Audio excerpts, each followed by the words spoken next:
Good morning. I hope we've got a big crowd. I know a lot of people signed up for this. Are we live, Autumn? Yes, we are. That sounds good. Let's roll. Thank you all for joining us for the Crisis Management for Coronavirus, Answers to Tough Questions. Boy, I'm Lyle Hanna. I'm the President and CEO of the Hanna Resource Group, and we want to thank you for joining us today. We'd like to welcome our many clients who joined the call from across Kentucky and around the nation, but also members of the Kentucky SHRM that have signed on, the Commerce Lexington, the Chamber in Lexington, Kentucky Chamber of Commerce members, and others from across the state. Quite a few people from smaller clients have signed on today to join, or from smaller chambers are signed on to join us. So we certainly welcome everyone. Now, I do hope everyone has got their critical ingredients with them today. I really am not going to talk about that, but I bet you those have become closer to us than many of our best friends at this point. We can actually take them out. We're going to have a great session today. We're going to talk about some things, you know. These are uncertain times, and those kind of times can be challenging. And the rate of change is so fast that we think it's even more important than ever to embrace change, do all you can to become educated, share with each other, and enlighten each other. So that's why we decided to do this, and we decided to do it quickly. Today's message is not perfect. Things are changing so quickly that by tomorrow, some of this information will be irrelevant. Some of it changed overnight. We have a gentleman with us today, I'm going to introduce in a minute, that started doing presentation on this early last week. And each day last week, he had to modify things he was sharing because things are moving quickly. But that's why we thought we ought to go ahead and get some of the basics out there so we all have a better understanding. If you'll put up our introductory slide, let me tell you who all's joining us today. The gentleman I'm mentioning is Jim Morris. And Jim Morris is an attorney with Morris & Morris. He happens to be based here in Lexington. But we turned to him early last week because we understood that he was already working with clients who were having big challenges, legal challenges, but also just internal management challenges. And his experience turned out to be very, very helpful for some of our clients. Some of you know that we manage HR for many companies across the Commonwealth and outside across the nation. And so we've already faced quite a few challenges of our own, and including just the start of communicating and figuring out what the plan is and who's going to be in charge. And so we're going to share some of those issues with you today. But Jim Morris is going to be first up in just a minute. But we also have Allison Petrie. She's our manager of outsourcing at HRG, and she is in charge of putting a lot of this information together and keeping up with our clients and helping answer questions on a daily basis. Also, Chase Adams is on. He's our manager of training and development, and he's going to be helping field some questions and just keep things moving. And he's already been exposed in the good way to information about the coronavirus. And also Autumn Morris, she's behind the scenes running the technology, and she's going to be checking questions. So if you have questions, you send them to Autumn. Autumn's going to be summarizing those questions as we go and then passing them on to us so we can answer some of your all's questions. So our goal today is to help get you up to speed on this rapidly changing environment. You know, in HR, we're all pretty familiar with ADA and FMLA and FLSA and OSHA, but the World Health Organization has declared we're in a pandemic, and our country has declared a public health emergency. So many things are changing. In fact, there are some other laws that supersede the laws that we normally take for granted and have learned to work with in HR. Like the Center for Disease Control, CDC, has a whole set of requirements that take precedence and supersede many of these laws that I just mentioned. They just selectively modify several standard rules, which we operate by on a daily basis. So us being aware of that will be very helpful as we make decisions for our organizations and for our people.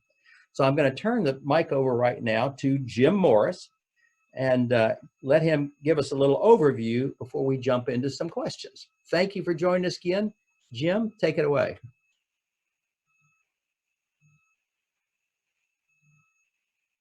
Oh, she's reminding me. I forgot to go through the little agenda. So we are going to do the employment update. That's what Jim's going to do. Then we're going to do this crisis management and preparedness. So do you have a plan for this? And we're going to share an outline of a plan. And then we're going to do some employee communications and give you some examples that we've already run into. And then we're going to open it up for questions and give you some answers and stuff like that, have some discussion. So thank you, Autumn. Take it away. Now, the thing you all need to know is we're not all in the same room. So we're all doing this from our remote locations. So it's not as easy to go, okay, you're up next, you're up next. We can't see each other. So, but let's jump right in. Jim? Thank you, Lyle. So my name is Jim Morris, and I am an attorney. I also have a master's in public administration. This is what I now do for various companies as retained general counsel across the country. So a couple of things that I wanted to cover up front, which are brand new, as in overnight or late Friday night that you may not have known about. You probably have already heard that the House passed a bill called the Families First Coronavirus Response Act. After that was passed by the House, it was passed by the Senate, and it was rushed into law by the President on Wednesday of last week. We were hoping to have some updates to that today with the Senate bill, but that has stalled in the Senate late last night, early this morning, so there's no update. There is, however, a small business exception that was passed by the Department of Labor Friday night, published on Saturday and Sunday with some clarification from the Internal Revenue Service and the Treasury Department. Pursuant to that new twist, people with less than 50 employees have some exceptions. So the House of Representatives 6201, which is the Families First Coronavirus Response Act, or as you may hear me refer to it as the EFMLA or the FFCRA, which is what it's kind of being referred to by the Treasury Department, has now identified that first it takes effect on April 1st. There's a 15-day period to wait. There's a 7-day period in which the Department of Labor Secretary has the ability to sign off on certain exceptions. And then there's a 14-day period for them to spell out how to calculate sick time and FMLA time and so on. Pursuant to this law, which becomes effective on or about April 1st, depending on when the president actually signed it as to whether it was the day prior or the day after it was signed overnight. We believe it to be April 1st is the effective date. It applies to all employees. There are certain parts that apply to employees who've been there 30 days. It waives all of the FMLA calculations you're used to. It also provides some additional protections for anyone who is, and this is the big key, subject to a federal, state, or local quarantine or isolation. Well, we're all subject to that because of the state governor's declaration of a quarantine with the exception of essential businesses. It also obviously applies to someone who is under a healthcare directive, someone who's experiencing symptoms, and someone who has substantially similar conditions to the coronavirus. It then also, and this is the big one, applies to anyone who has children under the age of 18 who the school is closed and or they cannot provide or find a child care provider. The brand new overnight announcement by the Department of Labor, Treasury, and IRS is that this does not apply, the child care part does not apply to or may not apply to employers with less than 50 if the employer can identify that it would cause a substantial disruption to their business. So that's the brand new overnight that I needed to put out front. There's some calculations in there about how do you determine the 80 hours, when does it take effect. There's also some provisions that they've identified for you to receive some, employers to receive some immediate tax credit on their next taxes, but that doesn't put money in their pocket, which was the Senate version that they were hoping to do, has not yet taken effect. I want to back up now that we kind of covered the critical, being the brand new exception. The other thing I want to tell you is really quick, the FFCRA, or the Coronavirus Act, does not apply to anyone that has more than 500 employees, but it applies to everyone who has 500 or less employees. Everyone down to 1 employee, with the current exception of the 15 or less that I just, I'm sorry, 50 or less that I just mentioned. The only other thing I wanted to cover right up front is all of this kind of falls under OSHA, because you all have to provide a healthy and safe work environment. So we're all governed by OSHA. The CDC, Center for Disease Control, overrides certain OSHA, ADA, and other requirements, as Lyle indicated up front.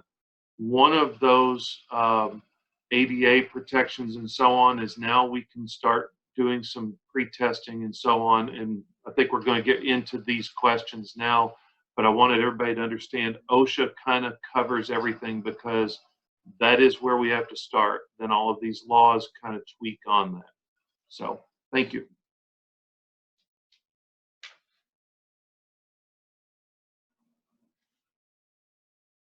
So the first question up there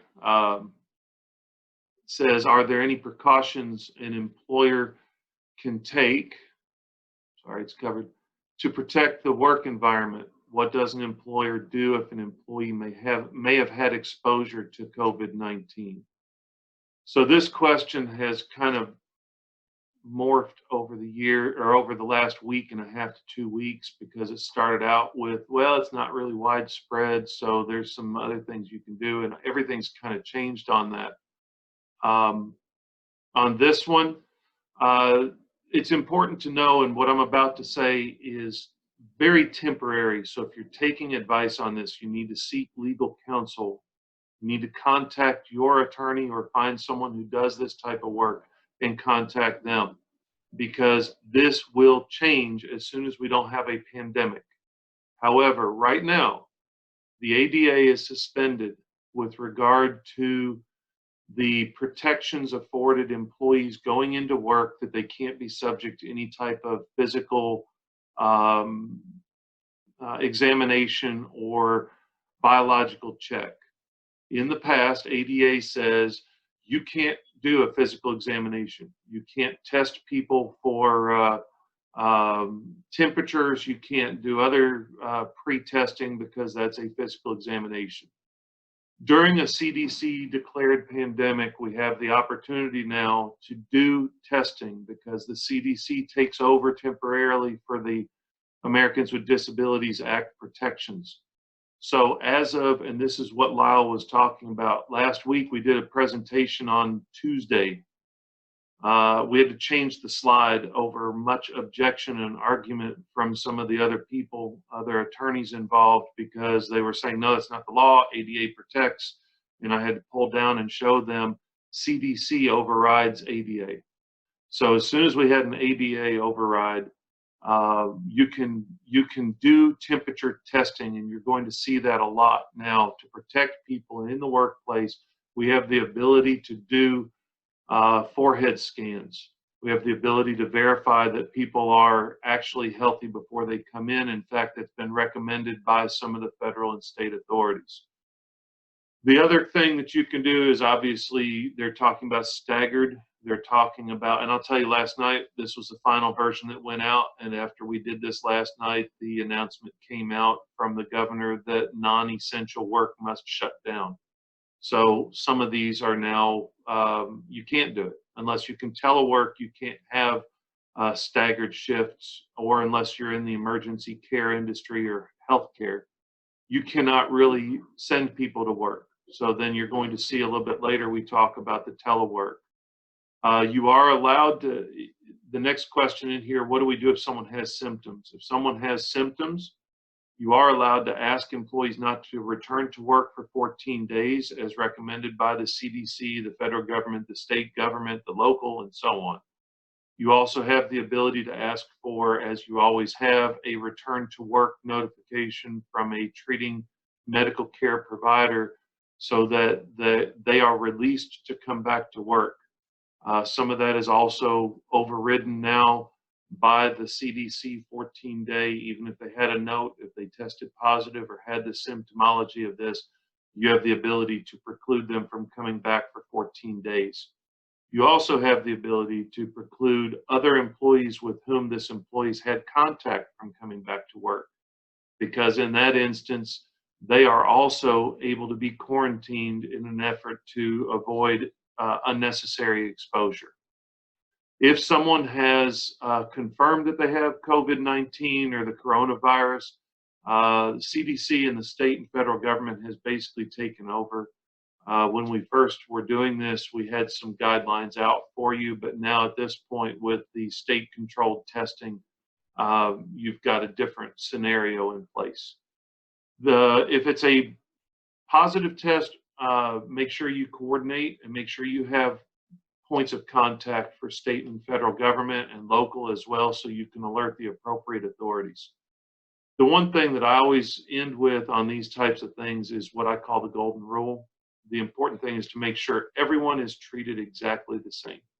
So the federal government has said, and the Department of Labor, make sure that you're not discriminating because this happened to start in China, so you're taking all Asian appearing people and putting them for extra testing, but not anyone who is a Caucasian or an African American. If people look sick, they all get treated the same. The golden rule, treat everybody identically, that way you don't get into trouble.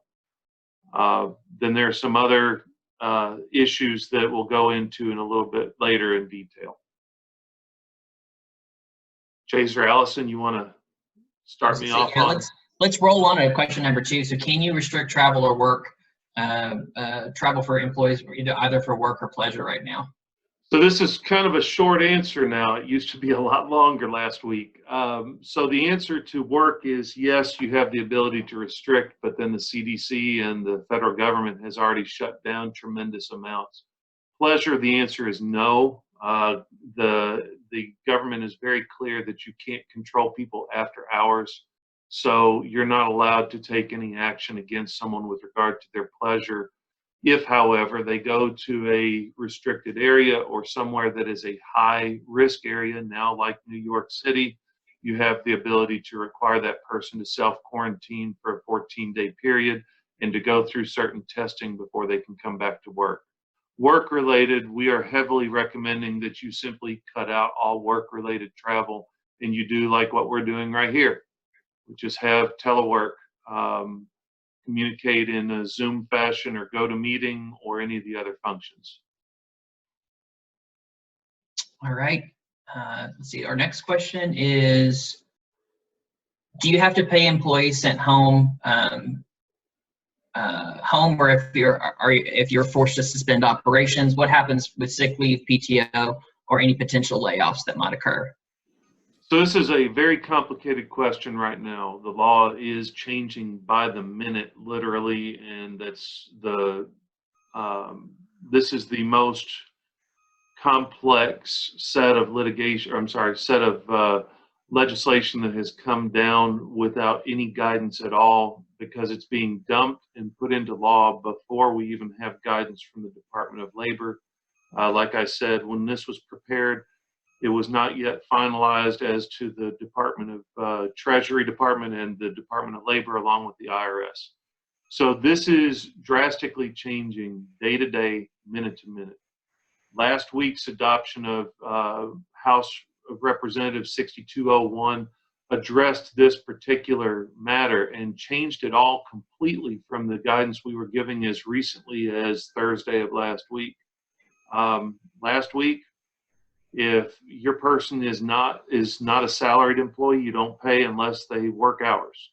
If they're salaried, you pay them, you can give them time off, you can lay people off, but this change has drastically impacted. And this takes effect on April the 1st, but after April the 1st, any actions that you take now are calculated without the leave time, without the lead-in time for employees that they have to have been there for a certain amount of time in the last 9 months, so on and so forth. All of the calculations for FMLA are thrown out. Now, these two are either immediate or 30 days. If the person's been there 30 days, they get one. If they are hired, they get the other. So it's a very complicated situation right now. The Department of Labor has some information on their website. You can go to their website and pull up the brand new announcement from Friday night.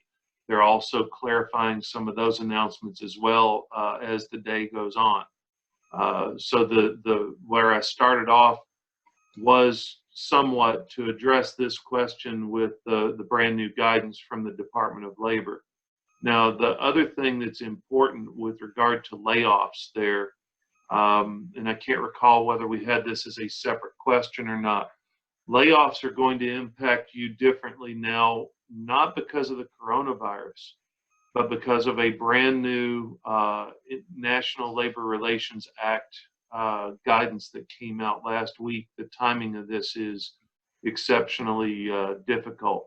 But on March the 16th, it became law that if you have temporary assigned employees in your facility from any temporary agency, whether it's a secretary or whether it's a factory worker, if you hire anyone as a temporary employee, those temporary employees are also governed by the same employer. So we have joint employer in the past was used for discrimination, was used for hostile work environment and so on.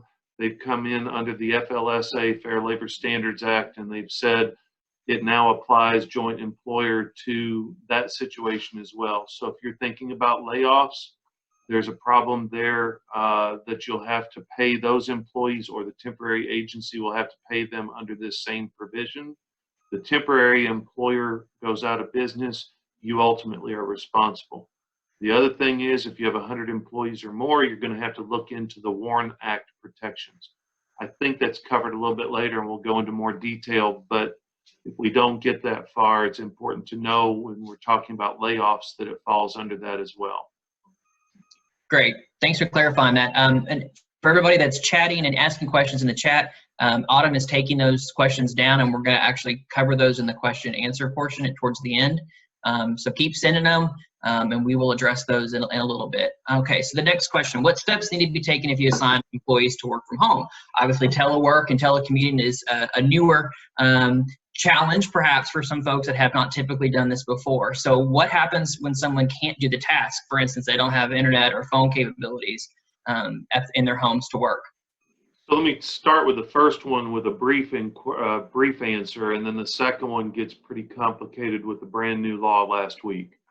So with the first question, with regard to what if you assign employees to work from home, there's an area here that I had already been working on before the coronavirus, because there's a lot of the employers that have hired me as retained general counsel that are trying to do remote work. So we've had to go through and rebuild all of the workers' comp policies and procedures and all of the work from home strategies and policies and procedures. You have to do that because if somebody, and you're looking at some of us right now, Lyle started out by saying we're all working in remote locations. Well, some of these are in people's homes. Some of these are in people's bedrooms or their kitchen or their couch. If people are working from areas where it may not be optimal for their work environment, you're responsible because you want them to work from home, so you're paying them to work from home. So if somebody gets carpal tunnel, if somebody gets a strained neck from having to look up at the computer and while they're laying in bed typing, anything like that, you are responsible. So we highly recommend that you get photographs of the area in which they're working so that you can demonstrate that you looked and they were sitting at a location with a proper chair of some sort. It can be a dining room chair, but it's a chair, and it's a table, and there's a computer, and you've provided that to them, or they have one available and you're working with them. It is critical, if you're allowing people to work from home, that those employees are put in a situation where they actually are having an OSHA safe environment. That also includes stairs to and from. It's okay that they use the stairs to get to their work environment, but you don't want them going up and down the stairs unless they're on break. You also have to have break time built in. You also have to have work hours built in. If you have an hourly employee working from home and you don't put down the number of hours that they're supposed to work, they could submit to you an invoice for 80 hours worked, and you're going to have to pay overtime because you can't verify whether they worked or not, and you didn't establish those.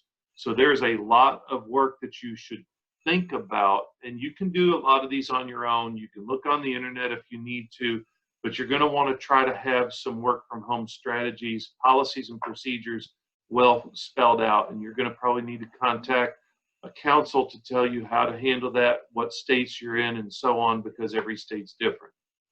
The second part of this is the interesting part for the coronavirus. What if someone cannot do the tasks assigned?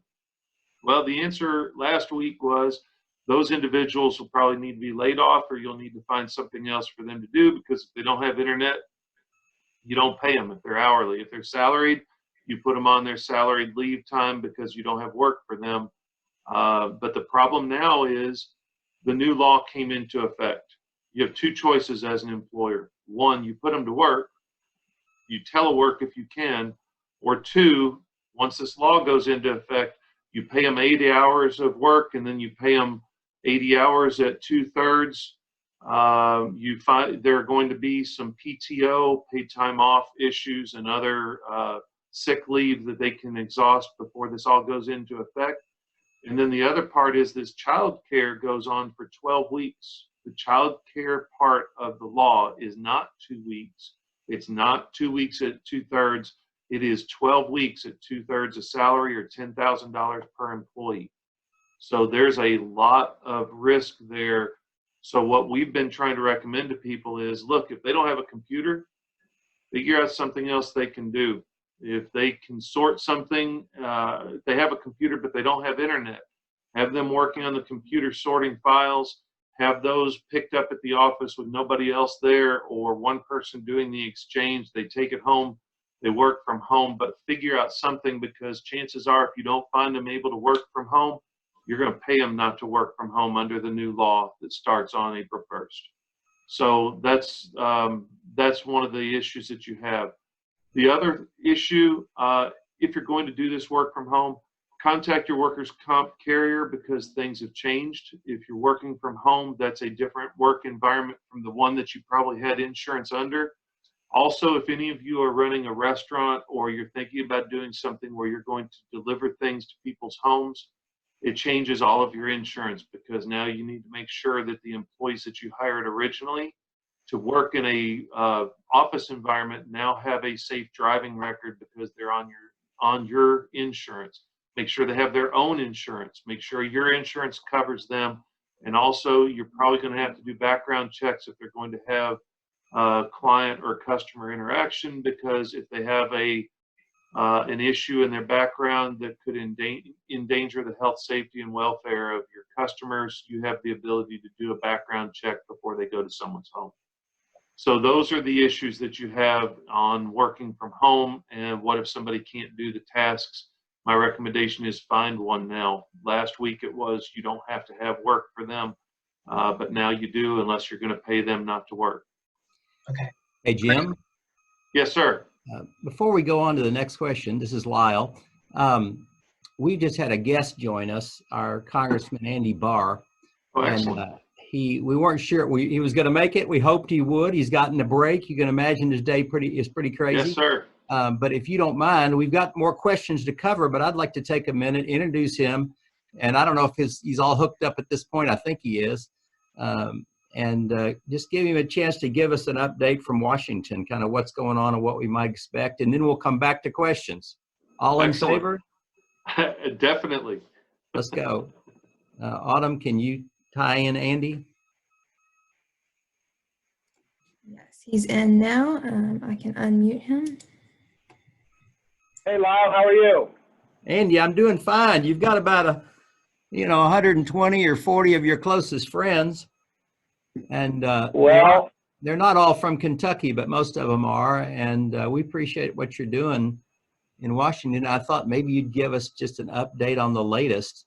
We know some laws have been passed, some others are underway. We just thought it'd be good to get your input before we move on to some hands-on kinds of things we're dealing with. well, thank you, Lyle, and I enjoyed listening to James give good advice there. I appreciate hearing from him as well. Maybe I'll just give you a quick overview of the 3 phases of the fiscal response from Congress. This is on top of the extraordinary emergency lending and quantitative easing that the Federal Reserve has placed into the economy. I'll start with, I know this is a very difficult time for so many employers and HR managers and workers who are either getting laid off or furloughed. And so we recognize how trying of a time this is. In my conversations with my colleagues on the Financial Services Committee, with bankers around the country and market makers, in conversations with the Treasury Secretary and Federal Reserve officials, we recognize that this is not only a healthcare emergency, but it's an economic catastrophe for so many small businesses and mid-size and large cap companies as well right now, and their workers, because of the dramatic dislocation that this has created. I will tell you that in talking to top Fed officials, they have encouraged members of Congress to not refer to this as a recession. A recession is a business cycle phenomenon. What we have here is a voluntary, intentional, government-imposed shutdown of the U.S. economy necessitated by a public health emergency. And that's the way to look at this. When you hear numbers like 30% unemployment, that's because the government is literally requiring the economy to shut down. And what's making it so difficult for employers is not only are your businesses interrupted substantially, but as you know, you've either had to lay off workers, or because of public policy and because of the exigencies of public health and social distancing, we basically told half the country to not go to work. So this is dramatically interrupting our economy. And so the Congress, in addition to what the Federal Reserve has done over the last few weeks, and that includes lowering the Fed funds rate to 0%, 0 to 0.25%, a massive quantitative easing program of asset purchases, including both treasuries, mortgage-backed securities, and this morning, a major intervention into the municipal bond market and commercial credit to stabilize those markets, on top of a commercial paper facility and a lending facility, emergency lending facility to direct primary dealers last week. In addition to all of that, Congress has passed 2 major pieces of legislation, and as you are following in the news today, working on a 3rd, which is going to be a massive, aggressive, and bold fiscal intervention in the economy to address the business interruption problems.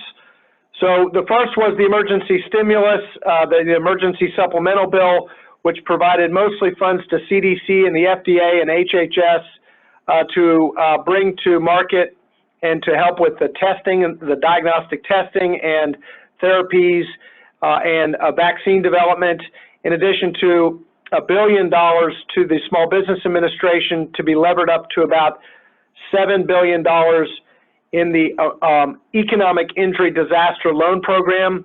A week and a half ago, went to the Small Business Administration and sought a emergency injury declaration, which they finally were granted. We needed to work with the state. The state finished their paperwork last week, and we are told that the SBA has put Kentucky up on their emergency economic injury disaster loan list designation. So you are technically eligible to go to the SBA and apply for those loans right now, although I will tell you that's the traditional 7A loan program, and it's a bit bureaucratic and cumbersome, and there's a lot of paperwork. And the second measure was the Families First Coronavirus Response Act. The House passed that on 1 a.m. Last week, on Saturday morning last week, a week ago Saturday, I should say, and this was to deliver on the promise to ensure free COVID testing for all Americans and provide temporary paid sick leave and family medical leave related to COVID-19 or because of school closures. And there's other provisions in there for the safety net for unemployment insurance and nutrition assistance, et cetera, because of the layoffs and the dramatic downturn that we're seeing.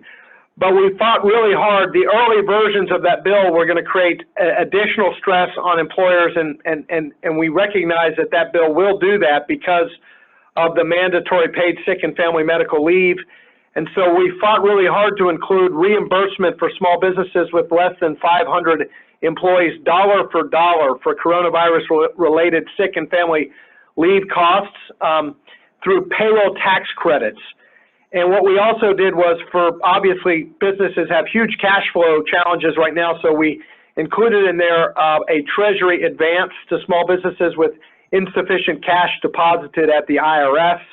And if anyone needs details on the way in which we propose to reimburse employers for employees who take advantage of the paid sick or medical leave, we can help navigate employers through that process in our office. The final piece of the fiscal response is what's being negotiated in the Senate even as we speak. They failed to get the cloture vote last night, but this is a $1.6 trillion piece of stimulus legislation that, as the Treasury Secretary has said, can be levered up to $4 trillion in a liquidity provision for the economy. And yes, there's for larger businesses, mid-cap and larger corporations, including the travel industry, the hoteliers, the cruise, the airlines that are facing big dislocations. There is a $500 billion provision for what's called the Exchange Stabilization Fund, which will be used in tandem with the Federal Reserve's 13.3 emergency lending powers. That's why they're saying it can be levered up to $4 trillion in liquidity for the corporate sector. And this is related to Main Street businesses because, of course, there's been so many supply chain interruptions. If the larger businesses go down, that negatively impacts the smaller businesses as well. And then the other feature to this is the small business lending loan guarantee program. They're calling it the Paycheck Protection Program as part of the bill that's called the Coronavirus Aid, Relief, and Economic Security Act, or CARES Act. And this provision will provide a 100% government guarantee of loans for small businesses. Small business defined as an entity with 500 employees or less, includes sole proprietors, independent contractors, and other self-employed individuals. For businesses with more than one physical location, it allows eligibility for each physical location with no more than 500 employees. It waives certain affiliation rules for businesses in hospitality and restaurant industries, franchises who are approved on the SBA's franchise directory. The covered loan period begins February 15th and ends December 31st, 2020. It's a maximum of 10 millions under the traditional 7A loan program administered by the Small Business Administration. There's a waiver of collateral and personal guarantees. That's important. Borrowers are not charged any prepayment fees. And there is an express loan feature, which is very important, which puts all of the underwriting in your bank so that there's no bureaucratic delay. They're telling us we can get these loans underwritten and processed and out and push out that liquidity within 72 hours under the express loan provision, which has a maximum of $1 million. And And then final point, section 1105 of this bill, this CARES Act bill, this is the important feature for many of you all, and I'll end after this. This is the loan forgiveness feature. It establishes that the borrower shall be eligible for loan forgiveness equal to the amount spent by the borrower during an 8-week period after the origination date of the loan on, and here's what can be forgiven: payroll costs, interest payments on any mortgage incurred prior to February 15th, payment of rent on any lease in force prior to February 15th, and payment on any utility for which service began before February 15th. And the amount forgiven will be reduced proportionally by any reduction in employees retained compared to the prior year. So the carrot is loan forgiveness, but the condition is that you retain workers, otherwise your forgiveness level decreases.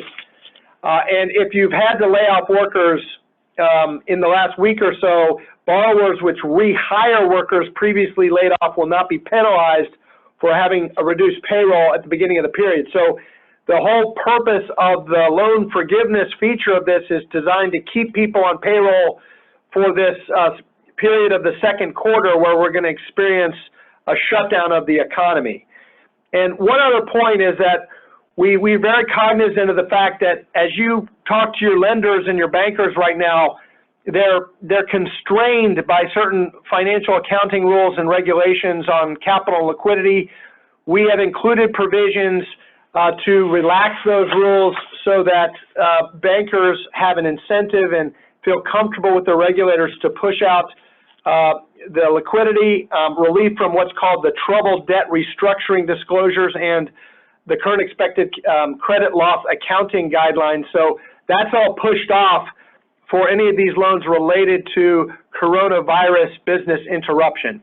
So we think we've cleared the deck for getting you all the short-term cash and liquidity that you need to get through the second quarter. Wow, thank you, Andy.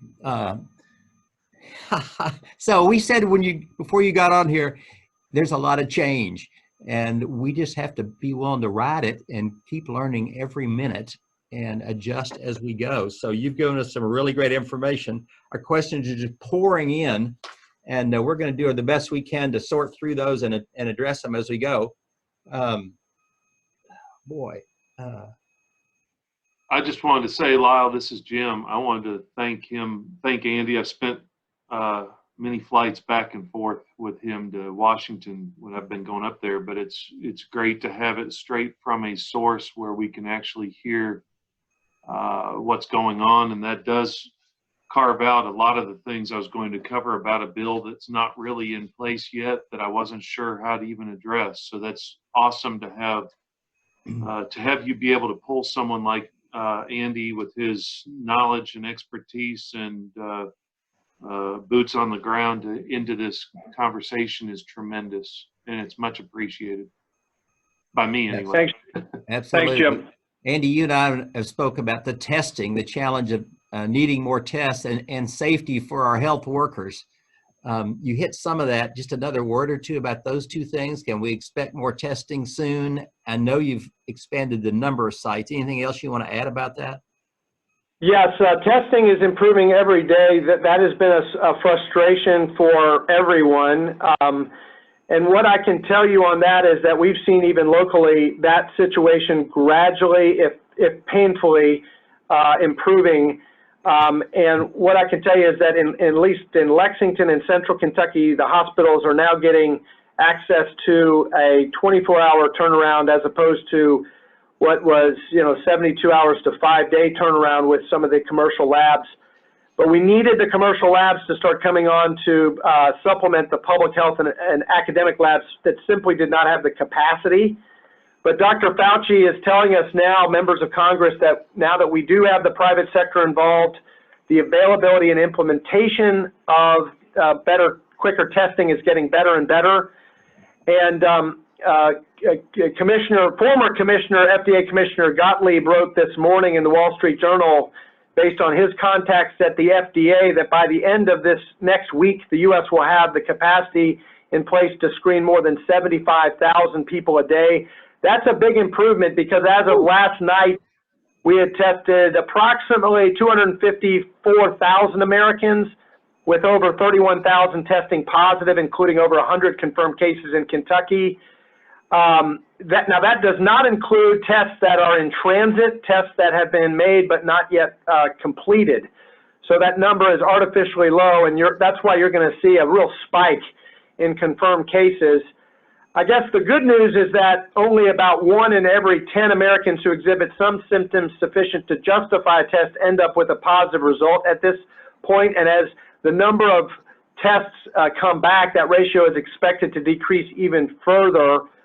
But the testing is getting better, and one of the reasons why the testing is getting better is that the FDA has at least provided 6 already emergency use authorizations for new diagnostics. And the 2 that are the best that we can see right now are the Roche test, which can be performed in 3.5 hours, and the CFID test, which takes approximately 45 minutes. That was just approved last week. And the key challenge now is to get those fast throughput tests into the hospitals, which is the next priority. Wow, on PPE, okay. That's the biggest. I think PPE, the shortage of personal protective equipment for our frontline hospital workers, that's the biggest issue right now, and that's going to be the biggest issue in the next couple of weeks as testing gets better. The long turnaround test has been a problem because it's forced our healthcare workers to burn through PPE, and there's been a call out to do some better PPE stewardship and preservation of PPE, but the CDC will not let these workers reuse. There's no protocols to reuse and conserve the PPE, and some of our hospitals, even locally, have only 3 or 4 days of resupply available. But last week, we were able to coordinate a resupply from the Strategic National Stockpile of PPE to the state of Kentucky, which was distributed to our hospitals and to our primary care frontline people who are testing and encountering patients every day.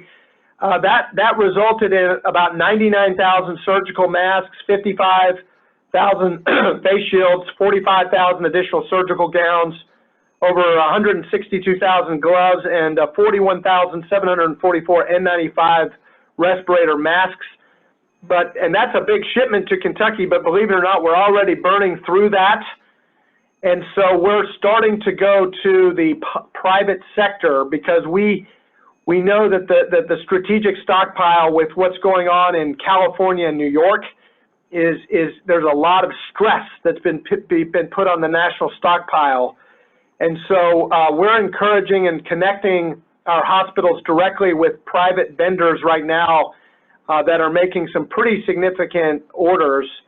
The only thing that's a little bit unnerving about that is some of these orders are coming in from China, so there has to be some pretty careful screening of the quality of the product when it gets to customs. Wow. Okay. This is very helpful, and we appreciate all you're doing. And I remember a week and a half ago, we weren't even able to, we were working to get on the list so we could get some of those supplies, and you've helped get us on there. Good work. Just stay after it. We appreciate it. We'll do that. One other thing, Lyle, is that the bill that is in the Senate right now includes a $1.7 billion appropriation for the purpose of procuring additional PPE. And that's so important because if you look what happened in Italy, if you talk to the epidemiologists in Kentucky, what they'll tell you is what happened in Italy was they ran out of PPE, and that meant that all of the healthcare workers got sick, and they became the vectors. And so when people come in to get a test, even those who are non-COVID, they then get the illness from the healthcare workers. So it's really critical that we continue to resupply our frontline nurses and doctors with PPE, and also get CMS to approve telehealth in the hospital so that we can do as much healthcare through video so we don't have to burn through and we can conserve the PPE. Got it. All Thank right. you, Andy. Our prayers and thoughts are with you, Andy. Thank you for joining us. We really appreciate it. Well, thank you, and thank the nurses and doctors who are working overtime, putting their own health at risk right now. They are the heroes. You got it. For sure. Absolutely. Thank you. And we have employers on here that have those employees work for them, so they need to hear this stuff. Very helpful. We've got a bunch more questions to cover. Andy, you stay on as long as you want, but thanks so much for joining us. We'll let you know. I think there's going to be an update to this because we'll be here for 2 days if we answer all these questions. Lyle, I'm going to have to jump off because I've got some other calls, but if anyone on the line wants more information about the Business Interruption Loan Guarantee Program, they can call my office if they are in fact my constituents. They can call our office at 859-219-1366. That's 859-219-1366. And we're going to get through this. We're going to try everything we can to make this a second quarter only event and not longer than that. All right. Awesome. Good luck.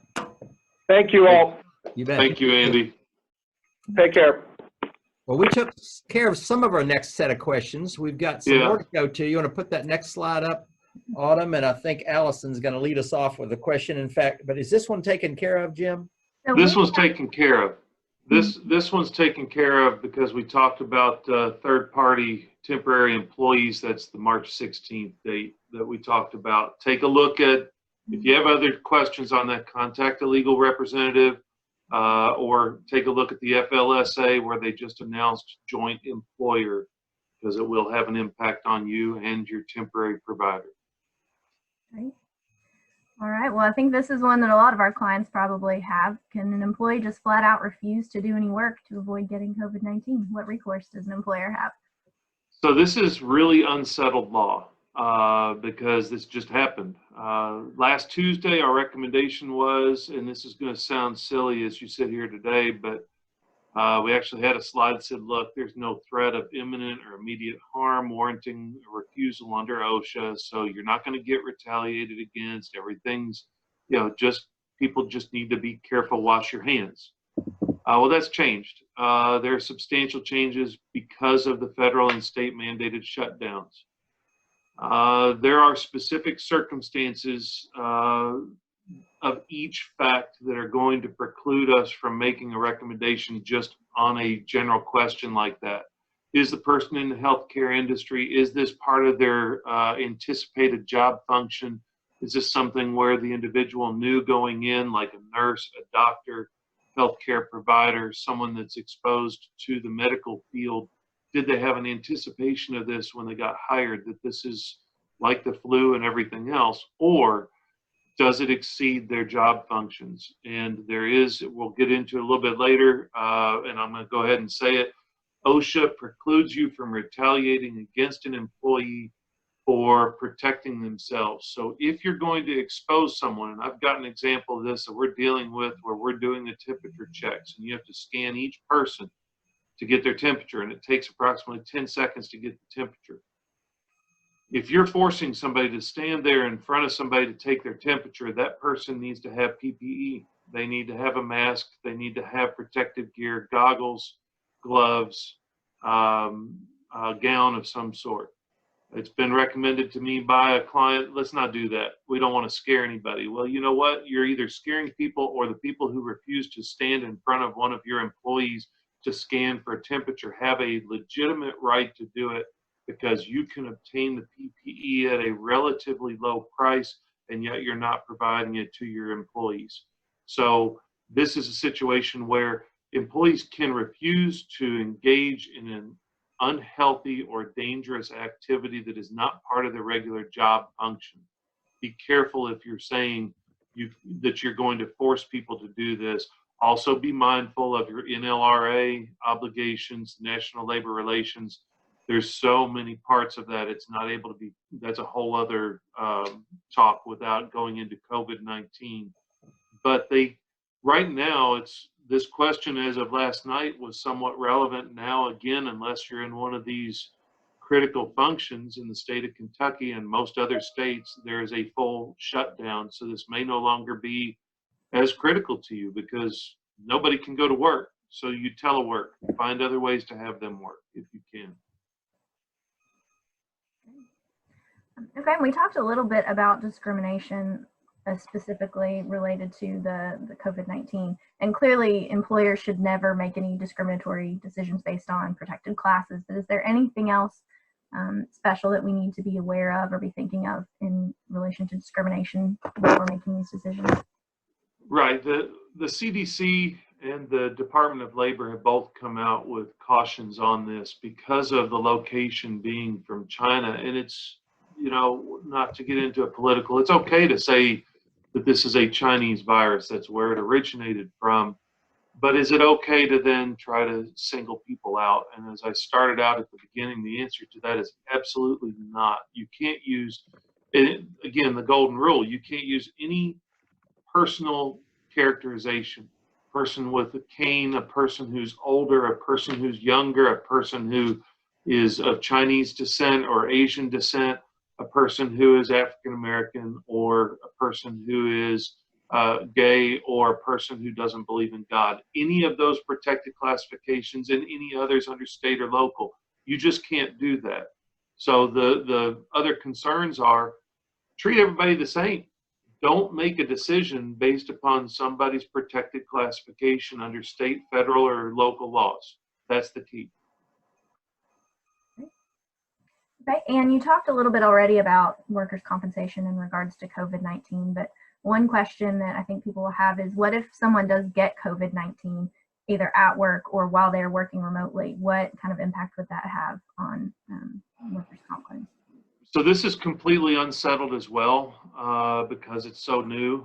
To answer the first part, there's a big dispute, and we did all the research on this. If the person can trace back that they got COVID-19 because they were at work, you are going to be responsible if that exposure can be traced back.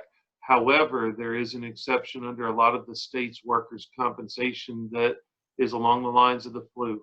So if somebody got the flu and you caught it from them, that's not a work-related illness. If you're forcing people to work, kind of like the example I gave of scanning somebody with a temperature scanner, standing in front of them for 10 seconds in zero protective gear, you're going to be responsible because you needlessly exposed that person to a known risk, didn't take the appropriate steps. There's also a concern that in that particular situation, you may not have workers' compensation protection because you knew of the risk, you knew of the protective gear, and you said, we don't want you to use the gear that's available. We want you to go ahead and still do this. That's a problem.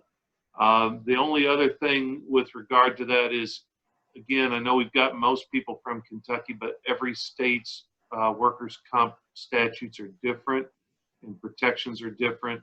For example, Washington State just announced about a week ago that they were going to have all first responders, if they got COVID-19, it was going to be a workers' comp covered because first responders, doctors, physicians, nurses, EMS, so on, they're being exposed as part of their job to the general public. So those types of things are probably going to happen state by state as well. And then I feel like we kind of addressed this one. What happens if you fire someone for refusing to do something that may expose them? Is there anything else that you'd like to add about this? I don't think so. I want to get to the questions that people have. I mean, if somebody has an additional question on that, they can ask, but legitimately you have to be careful needlessly exposing someone to COVID-19. Now, if you accidentally expose them, go back to workers' comp.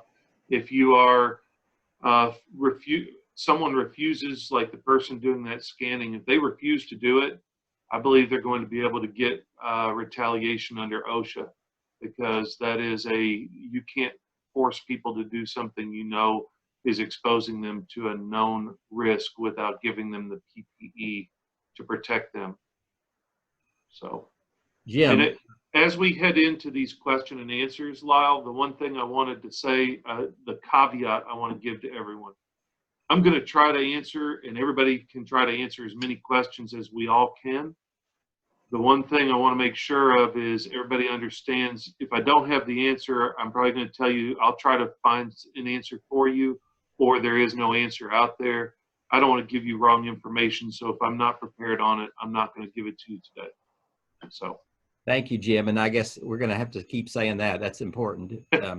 It's always good to ask your own attorney these questions. We're not trying to we're trying to give you the best answers we can. Just a kind of interesting input. Katie Graycheck is on this call, and she's the head of HR for KEMI, Kentucky Employers Mutual Insurance. And she says she just wants to encourage everybody everybody's getting up to speed. So her employees are getting up to speed. But she says, if you've got questions about this, don't hesitate to call your workers' comp carrier and get some specific details on this, because they're getting boned up just as we are on issues and answers. Great. We've got a couple of other things we want to review for. The questions keep coming in. We're taking them down as fast as we can, and we're going to, some of them we're trying to answer as we go here, but go on to this crisis management preparedness. So this actually happened. I think this is mine, and then I'm going to hand it off to Chase and Allison. So I'm going to read this out for you. An urgent call comes in after hours Friday night. This was a week ago Friday. So try to remember where you were a week ago Friday, because this was cutting edge at the time. From a child of an employee stating that the employee has tested positive for COVID-19. Are you prepared as an employer? And what steps do you have in place to handle a scenario like this? As I said, this actually did occur. Autumn, if you can go to the next slide. With a large employer, right? Yes, this was a factory. So this is a large situation, and it created quite a interesting evening and several hours. So this actually happened, and there were no steps that had been taken beforehand. So the employee contacts a plant manager contacted me, general counsel. I then had to develop an instant plan to attempt to go on addressing this ongoing crisis. So I had to contact the employee's son, to attempt to get details. I contacted the hospital, and with no advance information as to who I am, who we are, why we're calling, how critical this is. And keep in mind, before it was a massive nationwide where every state had it, we ran into a lot of, they needed to verify who I was, why I was calling, that I wasn't pressed, that I wasn't trying to get information related to a patient. And after several hours of confirming who we represented and what we were doing, hospital said no such patient was admitted. I then coordinated simultaneously with that. I was coordinating with the CDC, Public Health Department, and Governor's Office. Dealt with the Governor's Office directly for several hours, including incoming tests to verify that this particular situation didn't occur. Thank God this was a dry run. It was a hoax that was confirmed by the governor. Then we started the post-mortem discussion, meaning after the incident, let's figure out what we did wrong. And what we did wrong was nobody ever contacted me or anyone else to figure out what's a crisis management plan that we have in place.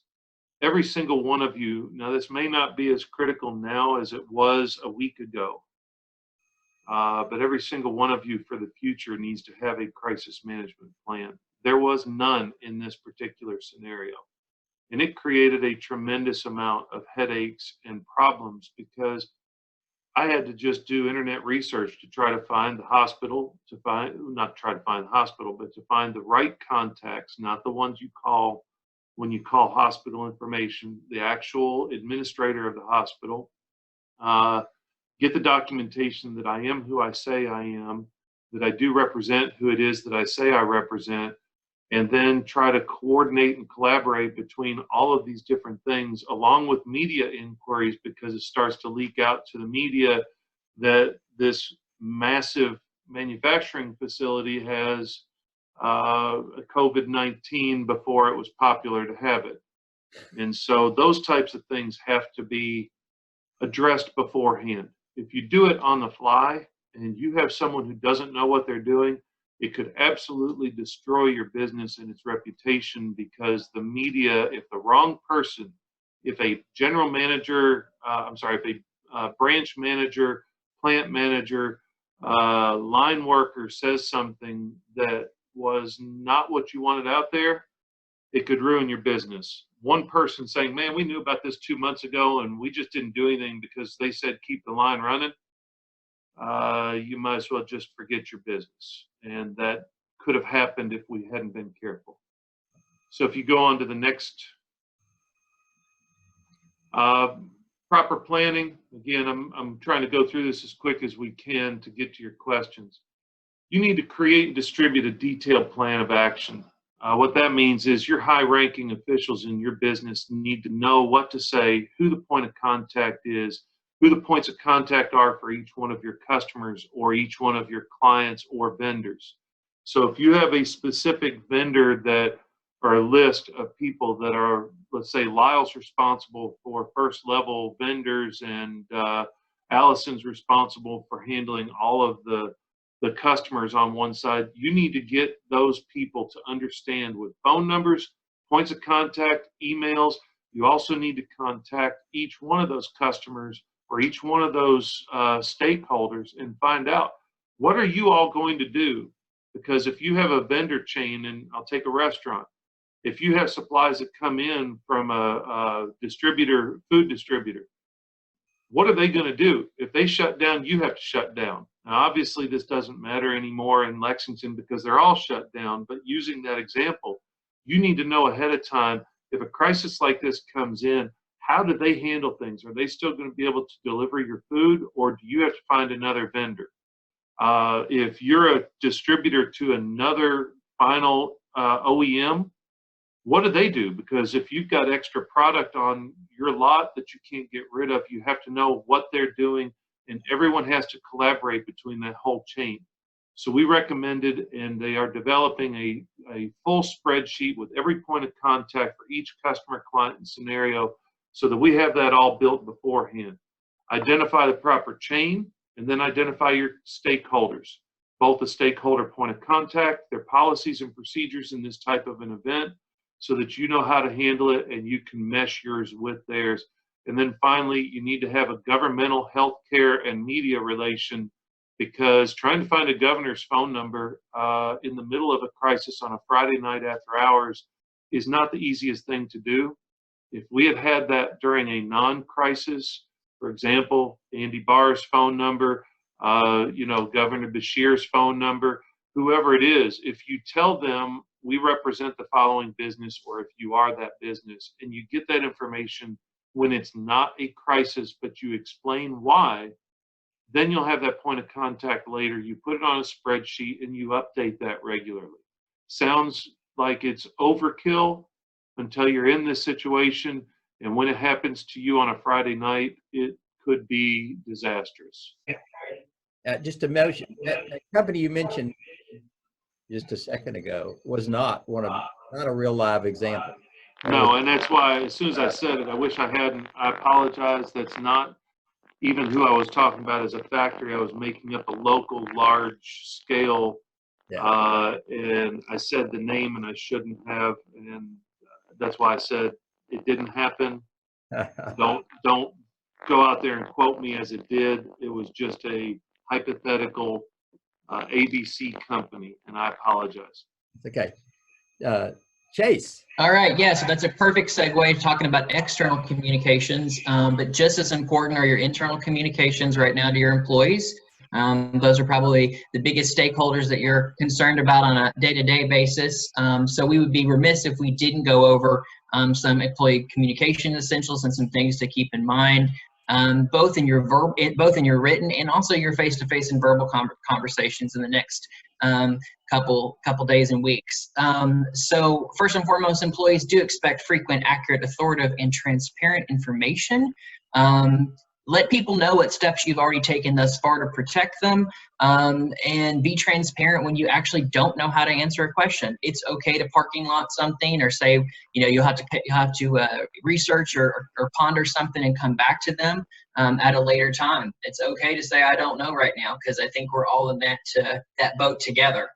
Go ahead, Allison. I think that a lot of us and a lot of leadership understand all of the time and all of the energy that they're spending trying to find ways to keep their employees safe and healthy, but sometimes that doesn't get trickled down, and they really are only hearing bits and pieces from managers, and why didn't they do this and why didn't they do that, and they don't see the big picture. So making sure that you are very communicative about, here are the steps we have taken thus far to protect you, here is what we are going to continue to do to protect you. And like Chase said, letting them know when you don't know the answer to a question, because you want to keep that credibility and that trust right now.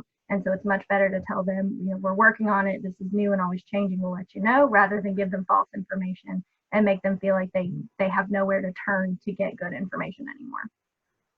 Yeah, and to the next point, they're identifying those internal messengers, like Allison said, with your managers. It's including the right players in your communications plan. You know, at a certain level of leadership, obviously these conversations and these communications are being planned, but make sure that you do have frontline managers and people that are directly supervising others a part of that communication development, and that they themselves are very well informed, because they are your messenger. They're the ones that people are going to go to directly, more so than say an executive level of leadership. So do make sure that you've outlined those communication plans, and make sure that managers know what to expect, and they're the crucial and essential part that they play in disseminating information to employees. Anything else, Allison, on that one for you? No, I think you covered it there. Okay, and then last but not least, definitely, you know, we have to take a humanistic kind of approach to how we're crafting messages. So just some key takeaways here. When you do craft messages, do try to make sure that they are balanced. Nothing that's too optimistic or blasé, but also balancing that with some realism, and nothing that's too particularly fearful, though, that might induce more panic or hysteria. It's a tricky thing to kind of manage right now, but just something to keep in mind. Also, we can't stress enough the face-to-face, not face-to-face, I shouldn't say that because we're social distancing now, right? But checking in with people as frequently as possible, just to see how they're doing on a human level, right? Morale can be very low right now. Obviously, the world is kind of in turmoil, and people are not working in the regular locations. So you do want to, as a leader in an organization, try to mitigate this as much as possible. Take time to engage with them in frequent conversations, and most importantly, display some empathy. Yeah, there are a lot of tools out there that tools and resources that you can give to your employees to help kind of stress some different things that they can do to stay mentally healthy. I have one client who might even be on the line who's been doing Zoom happy hours, which I think is a really fun way to keep your remote employees engaged and still feeling like part of a team. They also recently sent out some links to different mindfulness resources, free yoga resources. A lot of companies will have an EAP, so just make sure that your employees have that information available, because a lot of the mental health services are now able to offer telehealth, telebehavioral health, so they may still be able to access that. And there are also things like free crisis hotlines that you can give your employees information to, just so that they have somewhere to turn if they're really feeling low. Absolutely. I also have seen some folks take advantage of teleconferencing and just having some lunchtime together, you know, so you get to kind of see each other while you eat your sandwich and just talk about how their day's going. But last but certainly not least, make sure that you take time to appreciate people right now, and emphasize how great their commitment to your organization is, especially during trying times. All right, so that is all we want to say about employee communication. I know we want to get on to the main event here, which is the question and answer section. So Autumn has got lots of questions from the crowd. So we're going to start trying to go through those and get some of those answered for you. Yes, so I'll say there's a few questions that are specific to certain industries, so I'm going to start with the ones that apply to the most people, and if we have time to get to the others, we will. So the first one is, did I understand that we cannot allow employees to come into the office? What if they come into the office at a time when no one else is there?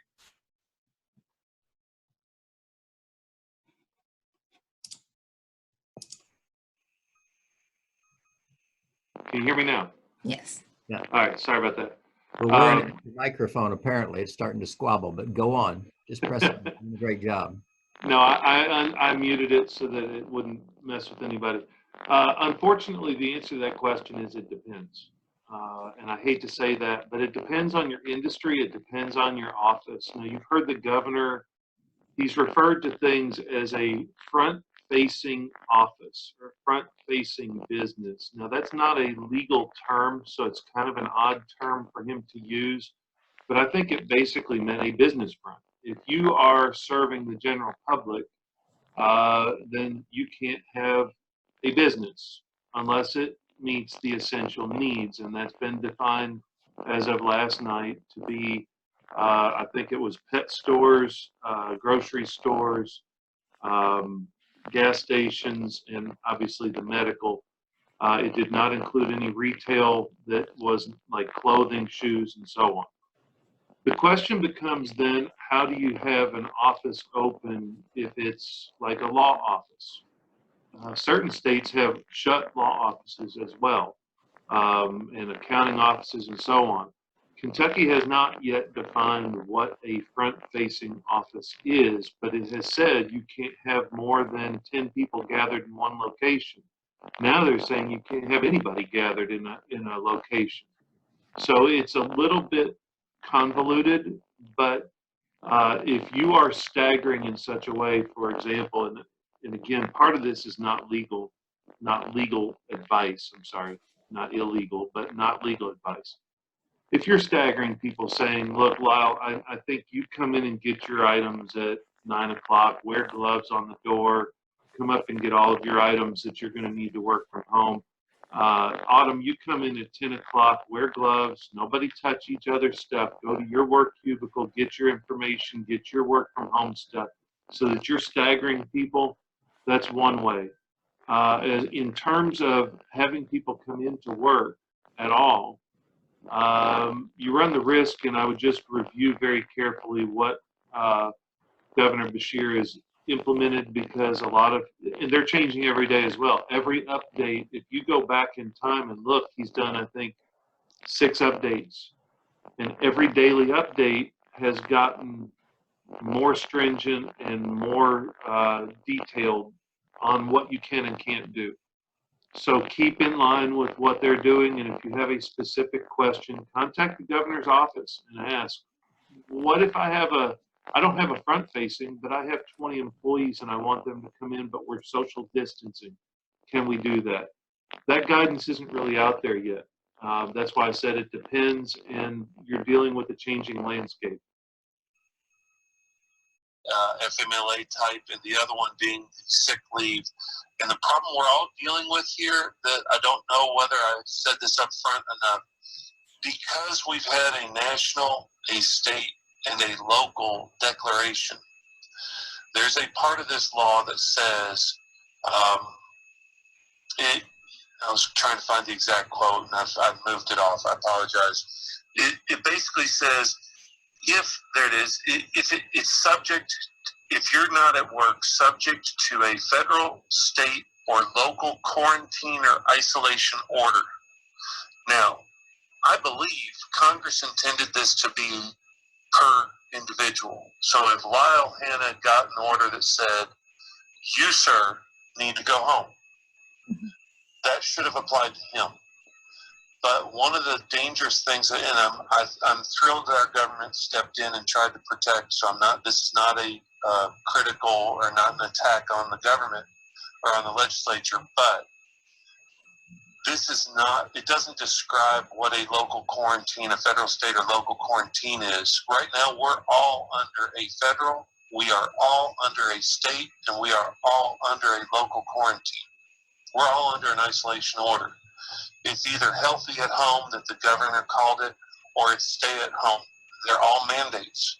That means that we are all governed by an isolation order. So that means that this new FFCRA, the Families First Coronavirus Response Act, starting April 1st, all of your employees are governed by it, period, because we're all under that quarantine. Now, if that gets lifted before April 1st, then all bets are off. Now we're back to standard quarantine under this. And again, this expires on December 31st, 2020. so it doesn't run on into next year's flu season, hopefully. But that's the reality of the confusion right now. Great. You know, I've heard about these Zoom calls across the nation, and they haven't all held up as well as this one has. But Jim had problems, and we also lost Autumn totally. No idea why. Always works in the test, but boy, when you get down to the details, not so great. So the next question, I'll do this one, and then Autumn, you can step back in. If an employee is part-time and only works a couple of days, do we need to find something for them to do? If your employee works part-time a couple of days, under this new law, you're still going to have to pay those employees if you can't find anything for them to do. So starting April 1st, this law does not apply only to your full-time. That's how it's different than FMLA. So any employees that you lay off as a result of a reduction in force or anything else, you're going to have to figure out what they worked, multiply that out by the last 6 months average. If they haven't been there for 6 months, then you have to look at the last pay periods, and you have to look at what you were intending them to do in the next pay period. And any kind of screwing around with this over the interim will end up being used against you. So basically, even though they haven't set out the date, you're looking at a time period before the shutdown of government is what you're going to be looking at.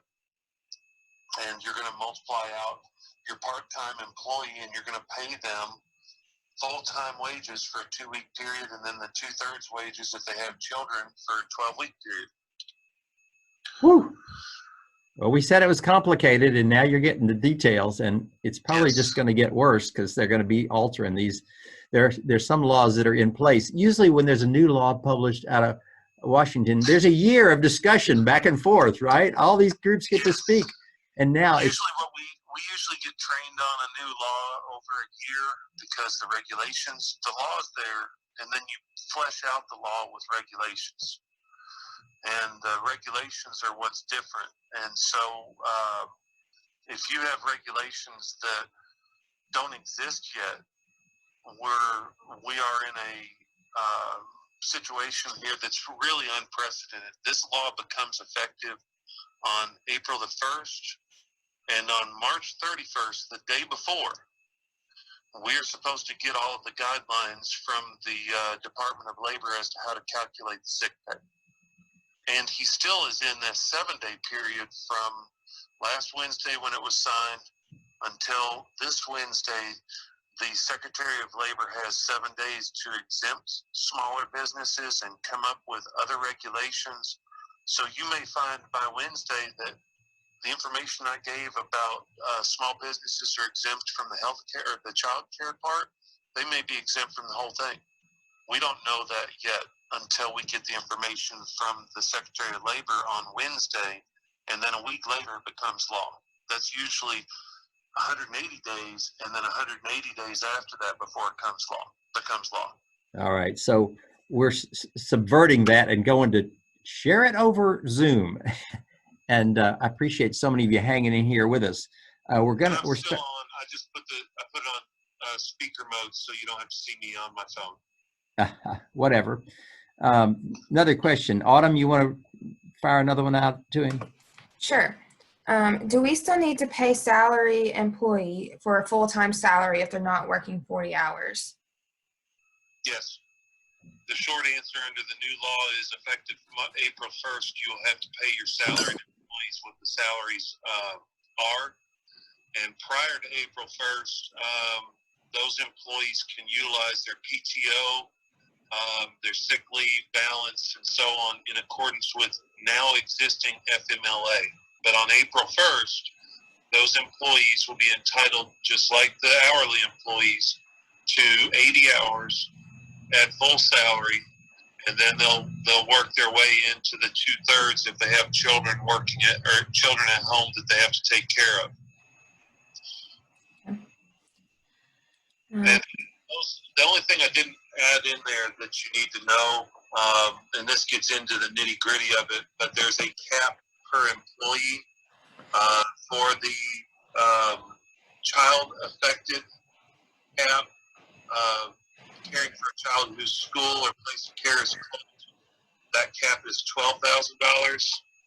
Or someone who is caring for an individual subject to an order or in self-quarantine, or someone who is experiencing substantially similar condition, that is capped at $2,000 over a 2-week period.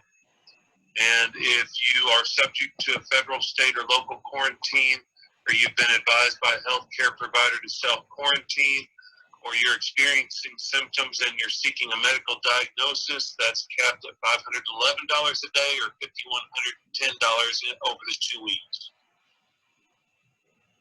But yes, your salaried employees are covered by this the same as if they were hourly. And there is no ability to try to limit it based upon leave status or anything. It is across the board starting April 1st. All right, next question. I understand clerical and office employees working from home and paying them, but how should we handle manufacturing, such as machine operators? This is a situation that we were dealing with last week when we thought we were going to shut down the operation and found out it was a hoax. Under the pre-existing, if they're hourly and they're not working, they don't get paid, but they can burn their personal time off if they have personal time off. Under the new law that becomes effective April the 1st, you're going to be governed by this same thing. They get 80 hours of leave, and if they have a child at home under the age of 18 that they're having to provide support to because the school is closed, then you're going to have to pay them 2/3 of their salary for the 12-week period. Right. Do nonprofit employers have any help on required paid sick leave or FMLA in the new law? Not yet. The only exempt groups under this current law, which is the second stimulus package that was adopted by the House, are employers over 500 and federal employers. All other employers are covered, with the exception we talked about at the beginning of anyone less than 50, that they are through a detrimental impact on their business for child care service issues. Are employees required to take all 10 days together consecutively? I'm assuming that's it. If the person if the person is off because of coronavirus, the answer is, I don't know, because that is one of those questions that has not been fleshed out. I'm assuming that means intermittent, so they stay off for 3 days and then they decide to work. Stay off for 3 days and they decide to work. The law is set up that you have to provide 10 days, and it's talking about 2 weeks because of an illness or because of taking care of a child. I don't believe that that's going to be intermittent with the coronavirus. So under the definition of the Families First Coronavirus Response Act, they're anticipating that people must be off of work for 10 straight days or more, and this requires payment for the 10 straight days. I don't believe that there's intermittent leave under the coronavirus. Now, there is under FMLA. So if you're talking about a standard, this does not impact FMLA. It only expands FMLA in certain circumstances. So it does not supplant the protections under FMLA. So if I had a mental health condition and I required intermittent leave, you still have to provide that, but that's under the old FMLA, not under the Family First Amendment to the FMLA. Does this mean that any layoffs before April 1st will not apply to that new law? And it kind of cut out. Does this mean that if we lay people off before April 1st, we don't have to comply with the new law? Correct, yeah.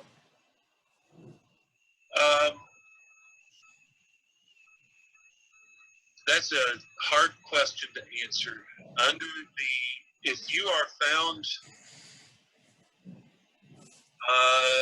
this is a legal question / not legal question because it's hard to answer. there could be a finding by a court that the action that you took was to avoid the impact of an impending law. So could you be found liable for firing somebody or laying people off before that date? A judge could find that. However, as the law is written, the law takes effect 15 days after execution by the President of the United States. That 15 days is April the 1st. As the law is written on the books, it is not retroactive. It takes effect on that date. Now, could that be changed? Could that be clarified? Could a court determine that it needed to be retroactive? And could you get burned by that? Yes. So that's why I hesitated. As written, you lay people off now, and this doesn't take effect until April 1st, then you're technically not under it. But that's my best information as I sit here today. Getting the actual text of the 1,000-page bill and trying to read through it all and trying to be prepared for today with all the changes. My guidance on that is seek legal guidance before you do that on that specific question before you act. Don't pull the trigger based upon my statement, because that may not be the status of the law at the time. Any suggestions or speculations on how seasonal employees will be treated relative to the sick pay, pay continuation, etc.? Seasonal employees fall under the same act as the temporary employees of a third party, so you need to look first to your FLSA, joint employer, because those temporary employees will now be lumped together with your full-time employees. They will be part of your workforce. Also, if they're currently working for you on April 1st, they're going to be an employee of yours because they don't have to meet any of the FMLA definitions. So it's not whether they worked for you a certain number of months in the last year, a certain number of hours if you're calculating it by hours. The emergency or family first applies immediately, not with a waiting period. So those seasonal employees, summertime seasonal or farm employees, chances are you're going to end up being caught up in this.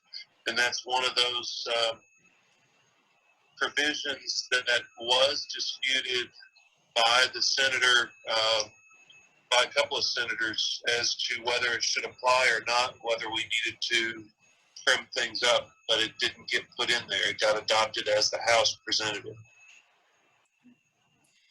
If our business wasn't shut down by the government, how does the FFCRA impact us? If the government doesn't shut us down, I'm sorry, what was the end of it? How does the FFCRA impact us? Well, because let's assume that you're still running your business, but because of work shortage, you have to fire half of your people that work there.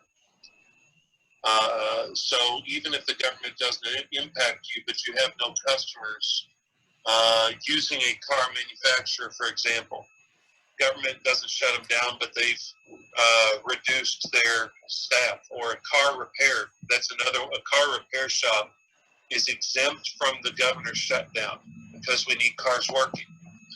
So it's a better example than the auto manufacturer because they are shut down. But a car repair shop, if you're only getting half of the customers you had before because nobody needs to drive right now, then you reduce your staff.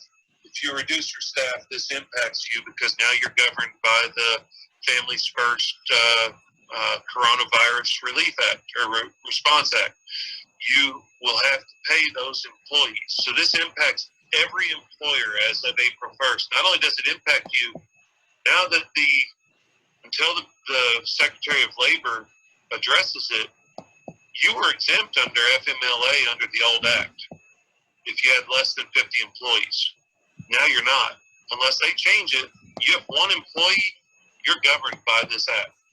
You have to provide relief to those employees in accordance with this. Even if the governor doesn't shut you down, if the employee says, I'm not coming into work because I feel like I have coronavirus and I'm going to be tested, you're going to have to give them leave. And you're not going to be able to say, well, I wasn't shut down by the governor, so it doesn't impact me. This impacts every single business. It's why Lyle and the Hanna Resource Group put this together, because this is critical right now. So we had an employee follow up to ask again kind of about the unemployment insurance and if employees who were furloughed and not actually terminated would qualify. So I've got the KRS statute that I'm happy to read if you'd like, and then basically, please correct me if you have other information, but from what I understand, we have been informed that people may qualify for benefits, but since the Unemployment Insurance Office makes that determination on a case-by-case basis based on calculations, we can't guarantee that they qualify. So we're advising all of our clients who are maybe doing split shifts where someone's off for 2 weeks and then works again for 2 weeks because they're essential, but maybe the volume of work isn't there, to go ahead and apply for unemployment during that time and see what they get back. So here's the KRS statute. It's KRS 341.080, and it says an employee whose wages are cut may be eligible for unemployment insurance benefits. This is commonly known as a work share program, and work share permits employers to maintain operational productivity during declines in regular business activity instead of laying off workers. With the plan, rather than being laid off, eligible employees work a reduced number of hours in the work week and receive a portion of weekly unemployment benefits. By participating in work share, employers are able to retain trained employees and avoid the expense of recruiting, hiring, and training new employees. And with work share, unemployment benefits are based on a percentage of the reduced hours of work and pay.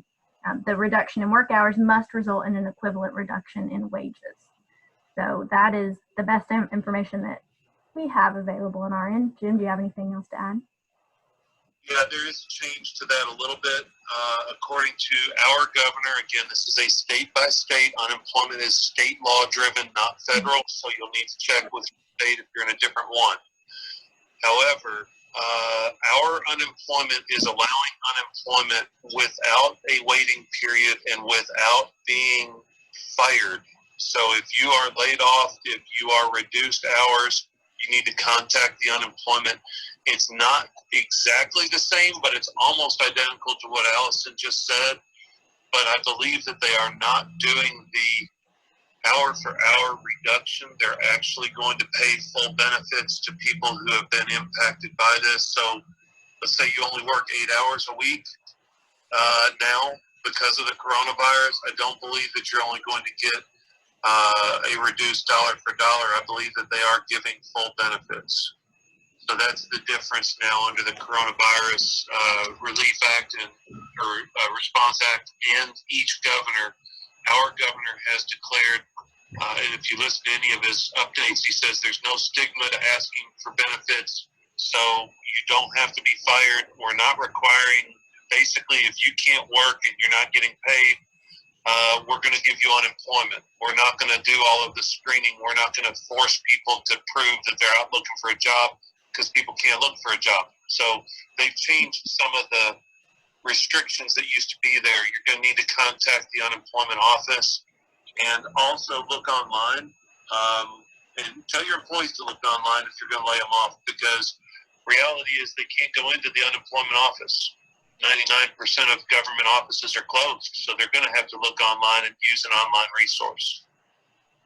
Wow, we're about to hit our time marker, and I'm afraid Zoom might shut us down after that. Let me ask one more quick one that we've had a few times we haven't got to. Go for it. Must you add 10 days of sick time if you already have a more generous policy? Yes. I believe the answer to that's yes. And I can't, don't quote me on it, and make sure you verify it, but my understanding is that they can but are not required to use their PTO during this the required time periods.